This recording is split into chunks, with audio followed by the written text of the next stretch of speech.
इस इस बुद्धानुस्मृति के पर्व के शुभ अवसर पर सभी को इकट्ठा देखकर बहुत खुशियां महसूस हो रही है कि हम बुद्ध के सत्यता के बुद्धत्व के सानिध्य में इस बुद्धानुस्मृति द्वारा उपस्थित होने वाले हैं। वैसे आज का जो शुभ दिन है, बाबा साहब ने जो हमें धर्मांतरित किया है, बौद्ध धर्म के छत्र छाया में हमें जो समर्पित किया है, और इस शरण गमन की ये जो नींव है, नागपुर के दीक्षा भूमि में विजयादशमी के दिन अभी 2 दिन बाद वह दिन आने वाला, और उसकी जो तैयारियां है सभी ओर, भारत के सभी कोने कोने में चल रही। यह ऐसी प्रतिक्रांति है जो सालों साल से चली आ रही जो परंपराएं है, चातुर्वर्ण व्यवस्था के आधार पर ये समाज रचना जो सालों साल से चल रही थी, ऐसी समाज व्यवस्था जहां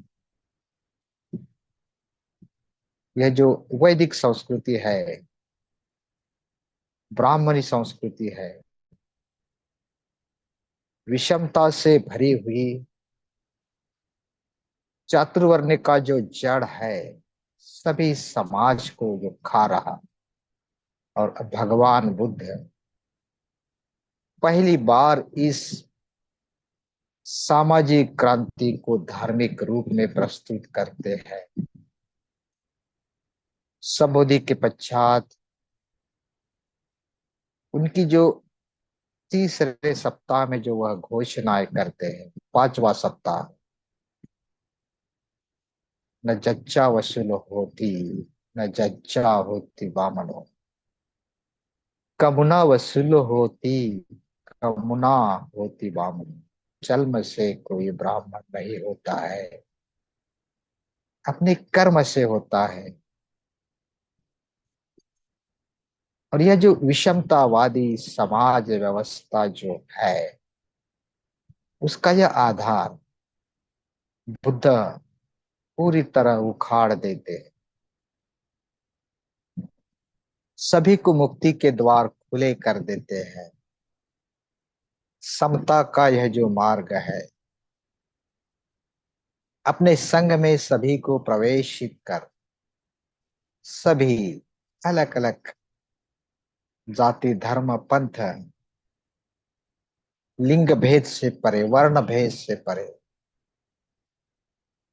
भगवान बुद्ध के संग में हीन जाति से लेकर उच्च जाति तक, गरीब किसान से लेकर राजे महाराजे मंत्री श्रीमंत, सभी भगवान बुद्ध के संग में दाखिल होते हैं। स्त्री पुरुष भेदों से परे सभी को वो संग में दाखिल करते हैं। और यह इतिहास में, जगत के इतिहास में यह क्रांतिकारी कदम है। महिलाओं को अपने संग में दाखिल कर एक ऐसा आदर्श प्रस्तुत करते हैं, समता का। और मनुष्य के मन में जो क्षमता है उसे वह पहचानते हैं। मनुष्य के प्रति भगवान बुद्ध में जो श्रद्धा है, जब वह बोधि वृक्ष के नीचे बैठे हैं और सामने जो तालाब में कमल की अवस्था में है, कोई फूल रहा, कोई पूरी तरह फूला हुआ। मनुष्य भी इस संसार में दबे पले होने के बावजूद भी वह ऊपर उठ रहा है, अपने मन को विकसित करने का प्रयास कर रहा है। कोई कलिया के रूप में है, कोई फूलने की प्रक्रिया में है।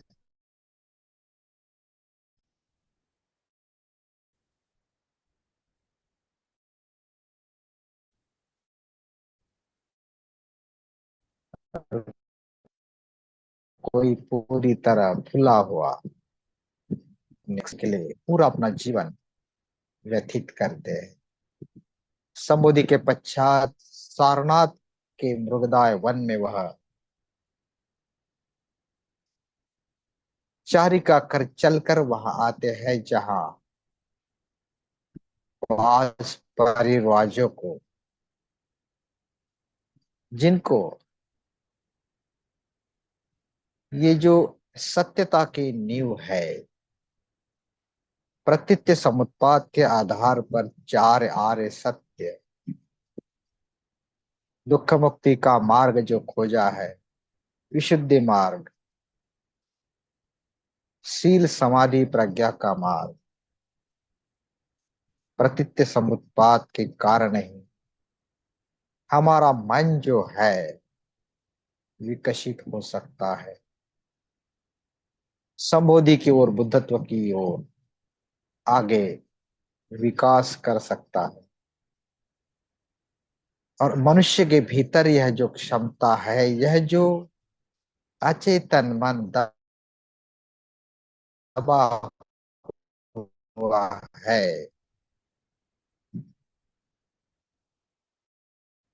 बुद्ध उन्हें खुला हमारे नाथ है, हमारे स्वामी है। अत्ता ही अतनो नाथो, कोई नाथो पयोसिया, अत्तनाव सुदंतेन नाथम लभते दुर्लभम। हम ही हमारे नाथ है, हम ही हमारे स्वामी है, हम ही हमारे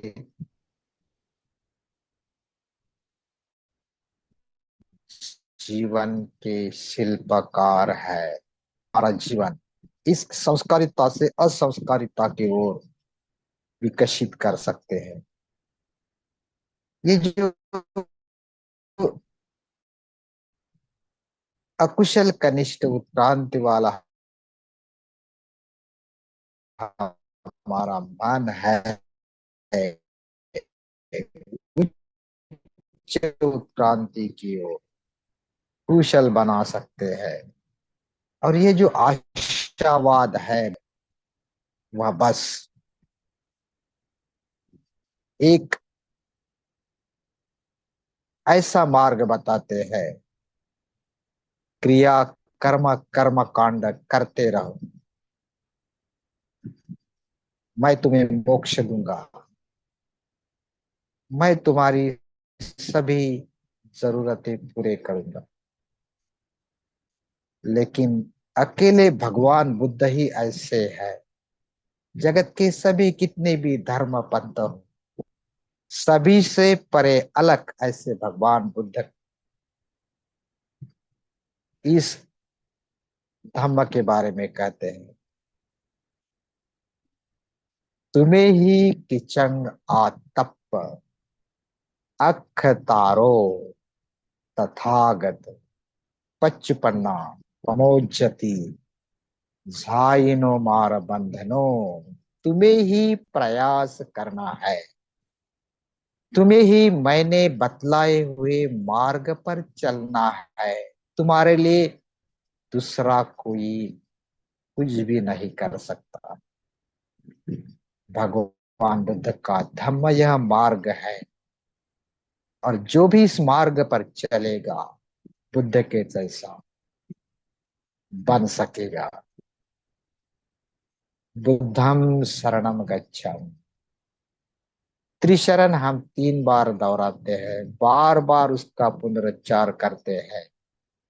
जन्म से लेकर मृत्यु तक हर जो संस्कार विधि है, हर गतिविधियां है, उसमें त्रिशरण पंचशील का उच्चार करते हैं, जिसे सांस्कृतिक शरणगमन से, पूजा से, श्रद्धा से हमारे ये जो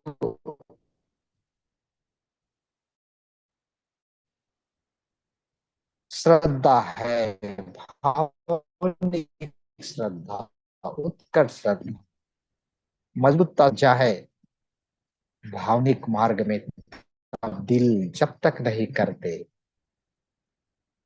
तब तक हम बुद्ध को, यह बुद्धत्व की अवस्था को केवल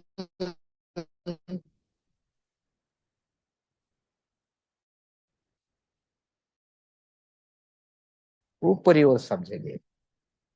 और उन्होंने जो संबुद्धि की प्राप्ति की, वो विमुक्ति का स्वाद, अमृतम पदम, अमृत का स्वाद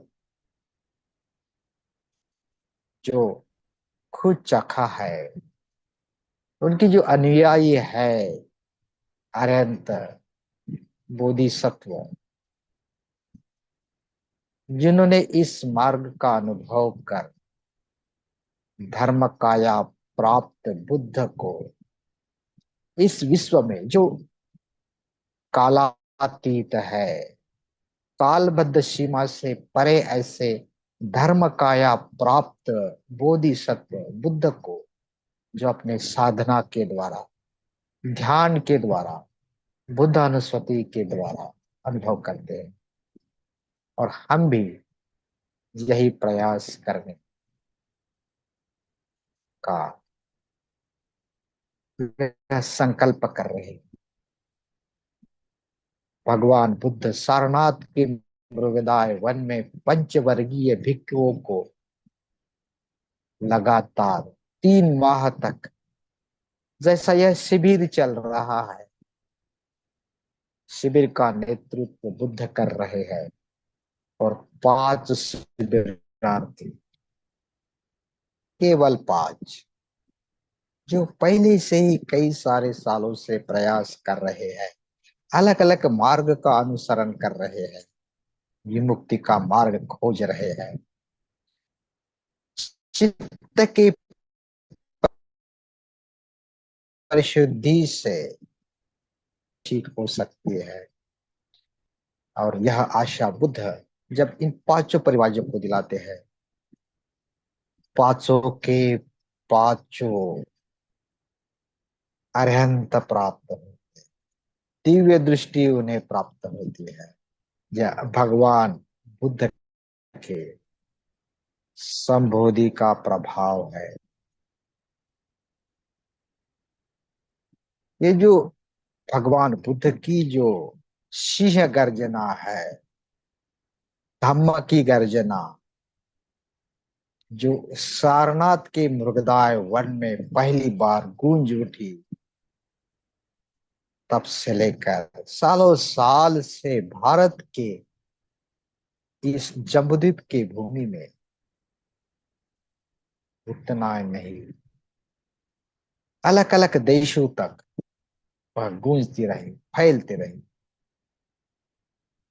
लेकिन भारत में जो बहरा हुआ फुला हुआ 1200 इसी सन तक, जिसे सोने की चिड़िया के समान, भारत की इस भूमि पर जहां जहां कोई उत्खनन होता है, जमीन के भीतर बुद्धों के अवशेष हमें दिखते हैं। इतिहास साक्ष्य है, यह भारत भू पर भगवान बुद्ध के धम्म, उनके अलग अलग पंथ, शिक्षा की अलग अलग पद्धति, ऐसी विकसित हुई कि सभी मानव सुख शांति सब, लेकिन यह भारत में फला हुआ, विकसित हुआ, यह भगवान बुद्ध का जो धम्म है,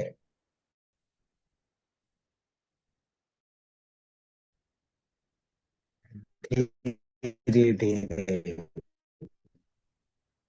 नष्ट होते गया। लेकिन 14 अक्टूबर 1956 में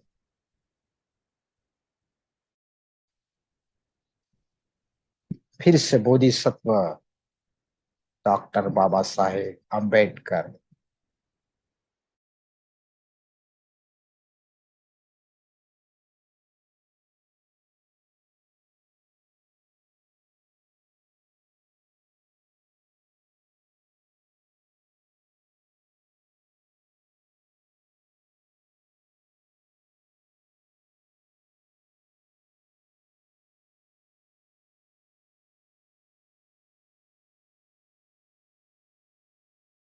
आते हैं। लेकिन बाबा साहब जो राजकारण से ज्यादा धम्म कारण को ज्यादा महत्व देते हैं। धम्म दीक्षा की जो तारीख तय की उसे बरकरार रखते हैं, चाहे राज्य की इलेक्शन क्यों न हो, और ऐतिहासिक महान सामूहिक धर्मांतरण, लाखों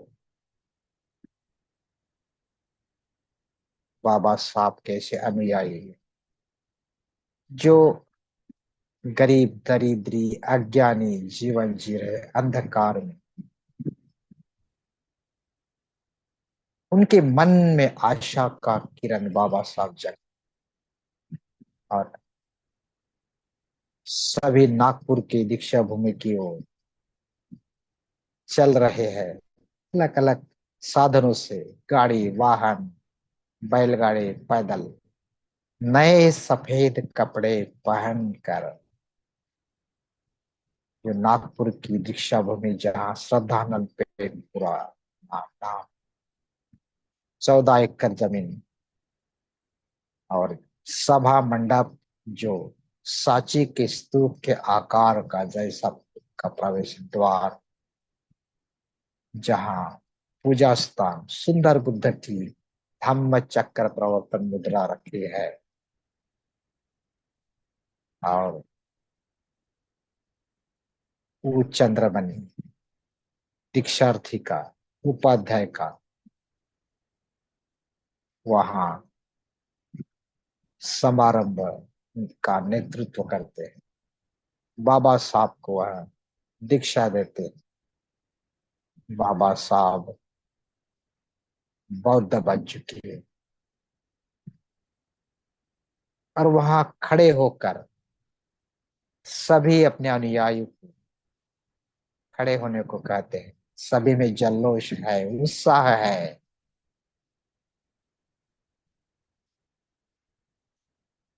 बुद्ध धर्म का करो प्रचार,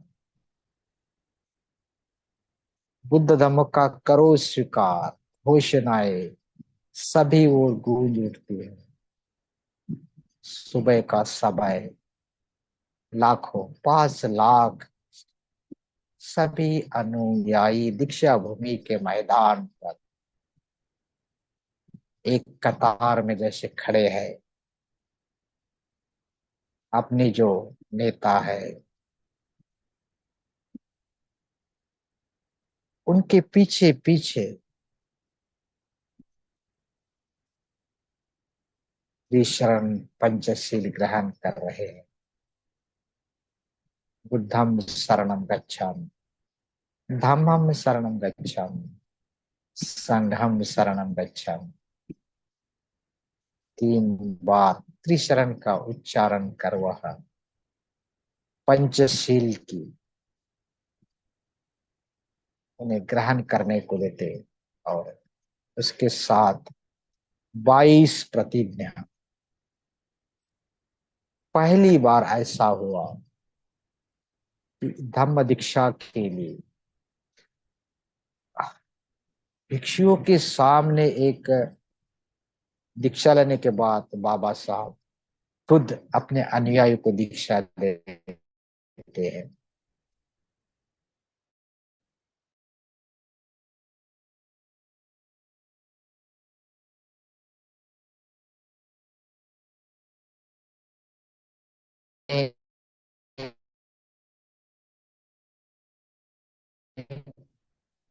धर्म जो पुरानी कल्चर संस्कृति है, हिंदू धर्म के प्रभाव में देव देवताओं को पूजन करना, हजारों सालों से अपने जो पूर्वज है, इन देव देवता के पूजन से उनके पीछे कई सारे की उम्र चली गई, लेकिन वह गरीब के गरीब रहे, अस्पृश्य के अस्पृश्य रहे, अंधकार में फंसे की फंसे ही रहे। मैं किसी भी देव देवताओं को नहीं मानूंगा, चाहे ब्रह्मा विष्णु हो, गौरी गणपति हो, ब्राह्मणों के हाथों से कोई भी कर्म कांड नहीं करूंगा। और बाबा साहब इसीलिए खबरदारी लेते हैं कि फिर से यह समाज जो है इतिहास दोहराया है, भारत से बौद्ध धर्म लुप्त हुआ है, फिर से ऐसा ना हो। और फिर एक एक करके स्वतंत्र समता बंधुता का संदेश देते हैं। फिर से पंचशील जो है, हिंसा न करना, चोरी न करना, विचार न करना, झूठ न बोलना, मादक पेय का सेवन न करना, त्रिशरण पंचशील देने के बाद फिर से यह प्रतिज्ञा के रूप में बाबा साहब देते हैं। अष्टांग मार्ग, पारमिताओं का आचरण, शील समाधि प्रज्ञाओं की शिक्षा। भगवान बुद्ध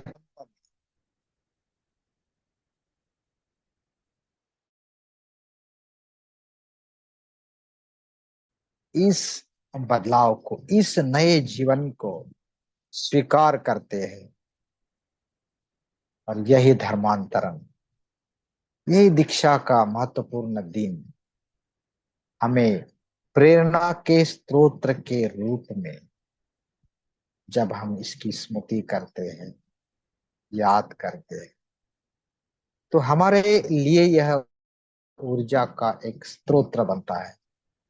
हम जब इस धम्म मार्ग पर आगे विकसित होना चाहते, आगे बढ़ना चाहते हैं, तो जैसे विजयादशमी का दिन है और सम्राट अशोक जिन्होंने अपने पुराने ऐसे अकुशल कर्म को छोड़ दिया, युद्ध के द्वारा, खून खराबा के द्वारा कोई भी जीत नहीं सकता,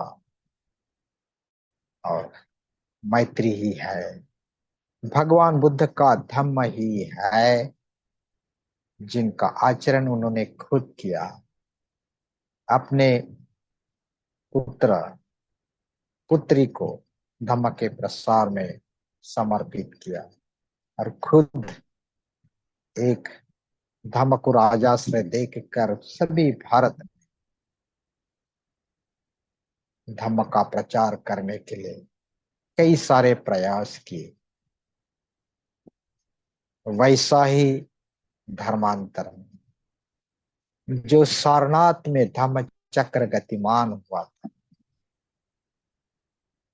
जिन धम्म चक्र को कई सारे बड़े बड़े राजा, सम्राट अशोक से लेकर कई सारे भगवान बुद्ध के संदेश वाहक, श्रावक, अरहंत, श्रोतापन्न, सकुदागण और कई सारे नया सिद्धांत भगवान बुद्ध के उस सुत्त त्रिपिटक को विश्लेषित कर धम्म को जगत में फैलाए। जगत में तो फैलाया, लेकिन भारत भूमि जो नष्ट हुआ धर्म को बाबा साहब ने बोधिसत्व के रूप में उसे फिर से पुनर्जीवित किया और हमें उस मार्ग पर आगे विकसित होने के लिए कटिबद्ध किया। हम प्रयास करते हैं शील समाधि प्रज्ञा की शिक्षा को हमारे मन में धारण कर सच्चा धर्मांतरण करने का प्रयास करते हैं। जब मन बदलता है, हमारा स्वभाव, हमारा जीवन बदलने लगता है। पुराने जीवन की हम नई तरह से पुनर्स्थापना करते हैं। तो यही सच्चा धर्मांतरण है। हमारे मन के भीतर निर्माण होने वाले यह जो क्लेश रूपी अकुशल मन की अवस्था है, अगर उसे टालते हैं, उसका उच्छेद करते हैं, उसे नष्ट करने में प्रयास करते हैं और कुशलता का विकास करते हैं, उसका संरक्षण करते हैं, यही सम्यक प्रयास, सम्यक व्यायाम भगवान बुद्ध ने जो धम्म चक्र गतिमान किया, उसको और बाबा साहब ने एक प्रकार से गति दी। तो उसे हम और गतिमान तभी कर सकते हैं सब पापस्य कर्म कुशलस्य उपसंपदा स्वचित्त पर्येदपना एताम बुद्धाम श्वासम। चित्त को परिशुद्ध करना, क्लेशों से मुक्त करना, पापों से मुक्त होकर साधनाओं के द्वारा चित्त की शुद्धि करना, मन पर प्रत्यक्ष कार्य साधनाओं के द्वारा करना, यही सच्चा धर्मांतरण है, यही सच्चा शरण गमन है। तो बाबा साहब के प्रति कृतज्ञता व्यक्त करना मतलब हमारा शरण गमन गहरा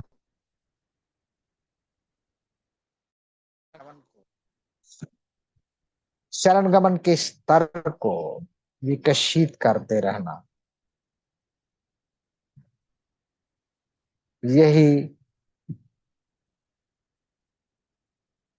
बाबा साहब को सच्ची आदरांजलि होगी। और हम संकल्प करते हैं कि हमारा यह जो प्रयास है और गतिमान करे। हमने जो प्रतिज्ञाबद्धता ली है उसे और गहरी विकसित करे।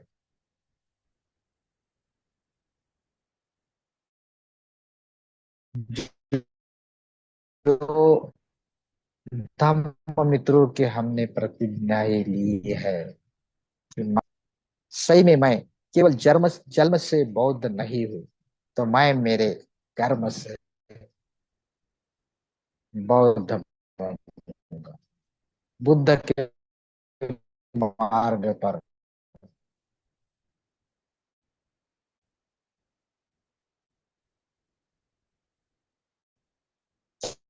केवल मैं त्रिशरण ग्रहण कर बुद्ध हृदय के भीतर का मैं प्रयास करूंगा। ये जो शिलाचरण है, सदाचरण है, पंचशील है, उस आधार पर ये जो समाधि ध्यान साधना से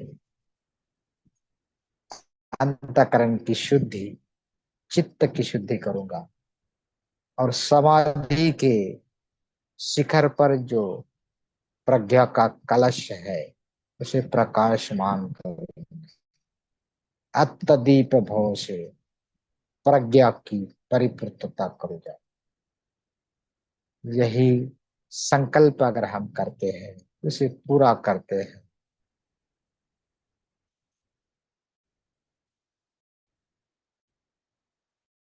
बुद्धानुस्मृति द्वारा, बुद्ध के सत्यता के स्मृति से, सच्चे बुद्ध के श्रावक सुपबुद्धोपभुजन्ति सदा गौतमा शावक। गौतम के हम यह शावक जो है सदा जागरूक रहते हैं। ये तंग दिवाचरती च, दिन हो या रात हो, नीचंग बुद्ध गता सती। दिन हो या रात हो, नीचंग नित्य धम्मगता सती के साथ रहकर धम्म में सुख से जीवन जीने का प्रयास करेंगे। धम्म पिति सुखम से थी, जो धम्म का रस पीता है वह सुख से जीता है, सुख से सोता है। सब रसों में धम्म रस सर्वश्रेष्ठ है, धम्म रति सर्वश्रेष्ठ है। और इस धम्म को जीवन में उतारते हैं तो जो धम्म को देखता है वह बुद्ध को देखता है।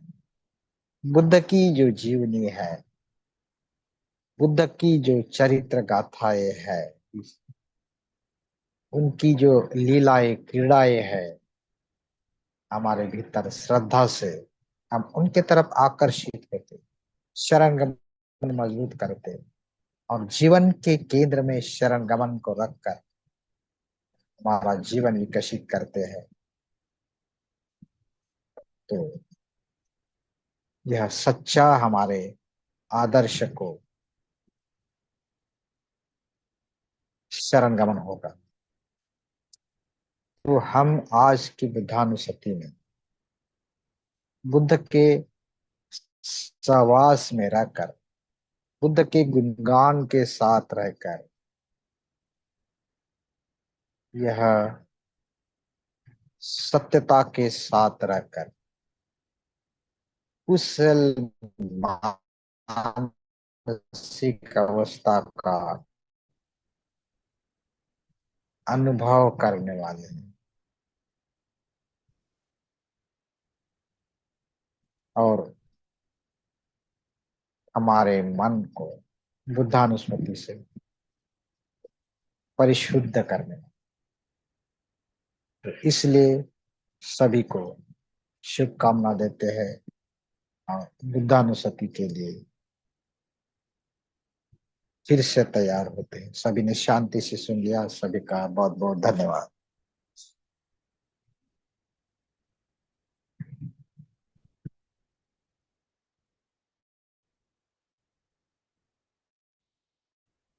शाद शाद शाद। आचार्य जी, आज का प्रवचन बहुत ही अच्छा रहा। आपने किस प्रकार मतलब तथागत सम्यक संबुद्ध ने धम्म चक्र प्रवर्तन किए, उन्होंने अ, कहा कि मतलब सभी को एक समान समझे और अपना धर्म सभी को बराबर दिए। जैसे उन्होंने, उनका कहना था कि जन्म से कोई ब्राह्मण नहीं होता, वो अपने अच्छे कर्म से ब्राह्मण मतलब श्रेष्ठ होता है। तथागत किसी को भी छोटा या बड़ा नहीं समझते थे, बल्कि वो सभी को एक समान समझते थे और अपने संग में